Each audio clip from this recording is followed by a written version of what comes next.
मेरे प्यारे भाइयों, बहनों, माताओं और भक्तों, मैं आप सबसे एक प्रश्न पूछना चाहती हूँ। क्या केवल भगवान के सामने अगरबत्ती जलाने से मनुष्य सच में सुखी हो सकता है?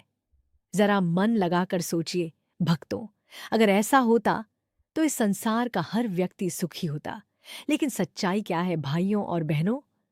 सच्चाई ये है कि सुख केवल पूजा से नहीं, कर्म से मिलता है। और कैसा कर्म? सत्कर्म, परमार्थ। भक्तों, बहुत ध्यान से सुनिए। जब तक आपके जीवन में दूसरों के लिए कुछ करने की भावना नहीं आएगी, तब तक आपको सच्चा सुख कभी नहीं मिलेगा। माताओं और बहनों, मैं आपको एक छोटा सा उदाहरण देती हूँ। मान लीजिए आपको बहुत भूख लगी है, 4 रोटी की भूख है और आपकी थाली में 4 रोटी आ गई। आप खाने ही वाले थे कि तभी आपसे भी अधिक भूखा एक व्यक्ति आपके सामने आ गया। अब बताइए भक्तों, आपके पास 2 रास्ते हैं।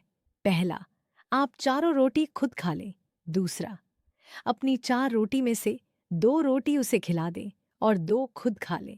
अब जरा सोचिए भाइयों, पहले रास्ते में आपका पेट भरेगा, लेकिन दूसरे रास्ते में आपकी आत्मा तृप्त होगी। और मैं आपको पूरे विश्वास के साथ कहती हूँ भक्तों, 4 रोटी खाकर जो संतुष्टि नहीं मिलेगी, वह 2 रोटी खिलाकर जरूर मिलेगी, क्योंकि वहीं से मनुष्य का असली सुख शुरू होता है। इसलिए याद रखिए मेरे प्यारे भक्तों, सुख पाने का रास्ता मंदिर से नहीं, आपके कर्मों से होकर जाता है। बिना सत्कर्म के, बिना परमार्थ के जीवन में सच्चा सुख कभी नहीं मिलता।